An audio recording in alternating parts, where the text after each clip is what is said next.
நீங்க எல்லாரும் கண்டிப்பா ஆத்தென்டிகேட்டர் ஆப் அப்படின்னு ஒண்ண யூஸ் பண்ணியிருப்பீங்க. அது என்னைக்காவது எப்படி ஒர்க் ஆகுது அப்படின்னு யோசிச்சிருக்கீங்களா? ஃபர்ஸ்ட் ஆஃப் ஆல் அந்த ஆத்தென்டிகேட்டர் ஆப்க்கு இன்டர்நெட்டே தேவையில்ல அப்படின்னு சொன்னா நீங்க நம்புவீங்களா? எஸ். இந்த வீடியோல நம்ம அத பத்தி ஃபுல்லா பார்க்கலாம். First of all authenticator app அப்படின்னா என்னன்னே உங்களுக்கு தெரியலன்னா, அது ஒரு 2 ஸ்டெப் வெரிஃபிகேஷன் ஆப். அதாவது நீங்க ஏதாவது ஒரு வெப்சைட்ல போயி உங்களோட பாஸ்வேர்ட் போட்டு முடிச்சதுக்கப்புறம் 2 ஸ்டெப் வெரிஃபிகேஷன்க்காக ஒண்ணு உங்களோட ஃபோன் நம்பர் ஆர் இமெயிலுக்கு ஓடிபி வரும். இல்லன்னா உங்க டிவைஸோட ஃபிங்கர் பிரிண்ட் ஆர் பாஸ்வேர்ட் கேட்கும்.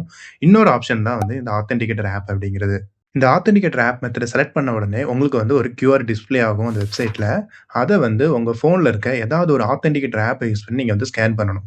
ஸ்கேன் பண்ணி முடிச்ச அப்புறம் அந்த ஆத்தென்டிகேட்டர் ஆப்ல புதுசா ஒரு அக்கவுண்ட் மாரி ஒண்ணு ஆட் ஆயிருக்கும். அதுக்கு கீழ ஒரு டைமர் ஓடிட்டு இருக்கும். கூடவே ஒரு 6 டிஜிட் ஓடிபி இருக்கும். அந்த ஓடிபிய நீங்க அந்த வெப்சைட்ல என்டர் பண்ணணும். என்டர் பண்ணி முடிச்சதுக்கப்புறம் உங்களோட 2 ஸ்டெப் வெரிஃபிகேஷன் வந்து சக்சஸ் ஆயிரும். இப்ப நீங்க எப்பலாம் லாகின் பண்றீங்களோ, அப்பலாம் வந்து அந்த ஓடிபி கேட்கும். அந்த ஓடிபிய நீங்க உங்களோட ஆத்தென்டிகேட்டர் ஆப்க்குள்ள போயி நீங்க வந்து என்டர் பண்ணிக்கலாம். அந்த ஓடிபி வந்து ஒவ்வொரு 30 செகண்டுக்கு வந்து ரெஃப்ரெஷ் ஆகிக்கிட்டே இருக்கும். இங்க நீங்க முக்கியமா கவனிக்க வேண்டியது, அந்த ஆத்தென்டிகேட்டர் ஆப்ல இருந்து அந்த ஓடிபி எடுத்து அந்த வெப்சைட்ல போட்டு வெரிஃபை பண்ணும்போது, அந்த வெப்சைட் வந்து அந்த ஆத்தென்டிகேட்டர் ஆப் கூட கம்யூனிகேட் பண்ணாமலேயே அந்த ஓடிபி கரெக்ட்டான ஓடிபியா அப்படிங்கிறத வெரிஃபை பண்ணும். இது எப்படி ஒர்க் ஆகுது அப்படின்னா, நீங்க அக்கவுண்ட் கிரியேட் பண்ணும்போது ஒரு கியூஆர் கோட ஸ்கேன் பண்ணியிருப்பீங்க. அந்த கியூஆர் கோட்ல என்ன இருக்கும்னா, ஒரு சீக்ரெட் கோட் இருக்கும். அந்த சீக்ரெட் கோட தான் அந்த ஆத்தென்டிகேட்டர் ஆப் வந்து அதோட லோக்கல் ஸ்டோரேஜ்ல ஸ்டோர் பண்ணி வச்சுக்கும். அந்த சீக்ரெட் கோட் அந்த வெப்சைட்டோட பேக் அண்ட் சர்வர்லயும் ஸ்டோர் பண்ணியிருப்பாங்க. இப்போ அந்த ஆத்தென்டிகேட்டர் ஆப் என்ன பண்ணும்னா, கரண்ட் டைம் ஸ்டாம்ப் எடுத்து அதோட 30 செகண்ட் விண்டோவ வந்து கண்டுபிடிக்கும். அது கூட அந்த சீக்ரெட் கீய சேர்த்து புதுசா ஒரு கோட வந்து ஜெனரேட் பண்ணும். இந்த ஜெனரேட் பண்ண கோட வந்து ஒரு அல்காரிதம்க்குள்ள சென்ட் பண்ணி ஒரு ஹாஷ் வேல்யூவ ஜெனரேட் பண்ணும். அந்த ஹாஷ் வேல்யூவோட லாஸ்ட் 6 டிஜிட்ஸ் தான் வந்து நம்மளோட ஓடிபியா இருக்கும்.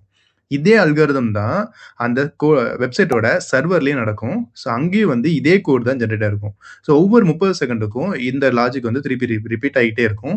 ஸோ 2 பக்கமும் ஒரே அல்காரிதம் தான் யூஸ் பண்றதுனால, நீங்க என்டர் பண்ற கோடு கரெக்ட்டா அப்படிங்கிறத அந்த அல்காரிதம் யூஸ் பண்ணி நம்ம வந்து வெரிஃபை பண்ணிக்கலாம். இன்ஸ்டெட் ஆஃப் ஒரு ஏபிஐ கால் பண்ணி அந்த ஆப் கிட்ட கேட்காமலேயே.